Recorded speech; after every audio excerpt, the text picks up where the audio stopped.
जय गुरुदेव, जय जगदम्बा। आप सभी का स्वागत है शिव शक्ति कृपा साधना चैनल पे। मैं कन्हैया भगत आप सभी का स्वागत करता हूं अपनी चैनल पे। अमावस्या, अभी जो लोग कुल देवी की सेवा प्राप्त करना चाहते हैं, कुल देवी की साधना करना चाहते हैं, तो अभी ये जो अमावस्या आ रही है, अमावस्या के दिन आप अपनी कुल देवी को भोग, जिस प्रकार से मैं आपको बताता हूँ उस प्रकार से भोग अपनी कुल देवी को, अपने पितरों को, जिन जिन देवताओं को मैं आपको बताता हूँ उन देवताओं को भोग देकर दूसरे दिन से आप अपनी कुल देवी की सेवा आरंभ कर सकते हैं। कुल देवी की सेवा अगर आप करते हैं तो जिन नियमों को मैंने बताया है उन नियमों का पालन आपको करना होता है। ऐसा नहीं कि आपने केवल सेवा ले ली, सेवा करना नहीं, तो इसका जो यहाँ से सेवा दी जाती है और उस सेवा को अगर आप नहीं करते हैं तो यहाँ से जिस देवता की ऊर्जा भेजी जाती है उस ऊर्जा का आप उन देवताओं का आप अपमान अपमान करते हैं। तो पहले आप तय कर ले कि आप करना चाहते हैं या नहीं करना चाहते।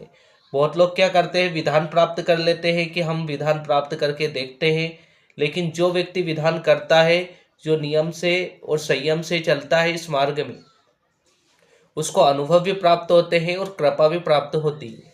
आप एक लेवल से अगर चलेंगे इस मार्ग में, साधना मार्ग में, तभी आप साधना में सफलता प्राप्त कर पाएंगे। इस मार्ग में चलना बहुत कठिन है, क्योंकि हर व्यक्ति इस मार्ग में संपन्नता प्राप्त नहीं कर सकता। तंत्र मार्ग, साधना मार्ग हर किसी के लिए नहीं बना है। हर कोई इस मार्ग में सफलता प्राप्त नहीं कर सकता, देवताओं की सिद्धि प्राप्त नहीं कर सकता, देवताओं का जो आशीर्वाद है, उनकी कृपा है, वो प्राप्त नहीं कर सकता।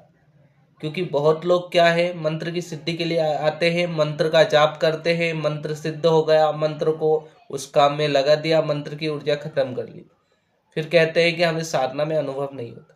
मंत्र की जितनी ऊर्जा आप कमाते हैं उतना तो व्यय कर देते हैं, ऊर्जा आपको कहाँ से मिलेगी। दूसरा, आप ऊर्जा बढ़ाने के लिए कुछ कार्य करते नहीं। दूसरा, उस मंत्र को आपने 11 दिन जाप करा, छोड़ दिया, 11 दिन के बाद कुछ समय बाद आपने उस मंत्र का जाप भी बंद कर दिया, फिर उस मंत्र की ना तो ऊर्जा बनी, ऊर्जा भी नहीं बढ़ी, और वो फिर मंत्र काम करना भी बंद कर दिया। फिर आपने 21 दिन बाद फिर उस मंत्र को उठाया, एक समय वो मंत्र आपके लिए काम करना ही बंद कर देता। शक्ति हमेशा साधक का त्याग मांगती है। साधक ने क्या त्याग किया, बिना त्याग के आप कुछ भी प्राप्ति इस मार्ग में नहीं कर सकते।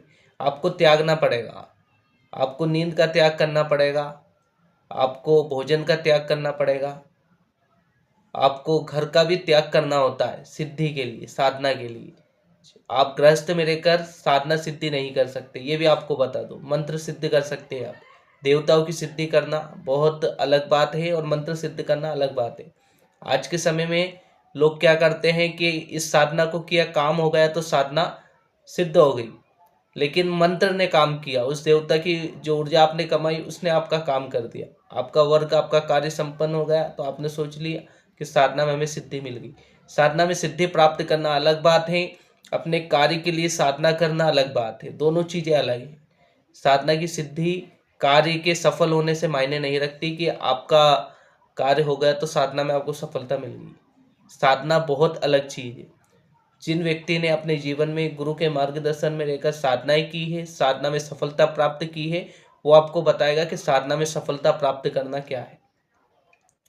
तो जो लोग हमसे जुड़कर सेवाएं, साधनाएं प्राप्त करना चाहते हैं, उन लोगों के लिए पहले ये वीडियो मैंने बनाया हूँ, जिससे कि आप समझ पाए गहराई से कि हम जिस मार्ग में चल रहे हैं उस मार्ग में कांटे ही कांटे हैं। जब आप कांटे पार करोगे तभी आपको फूल मिलेंगे।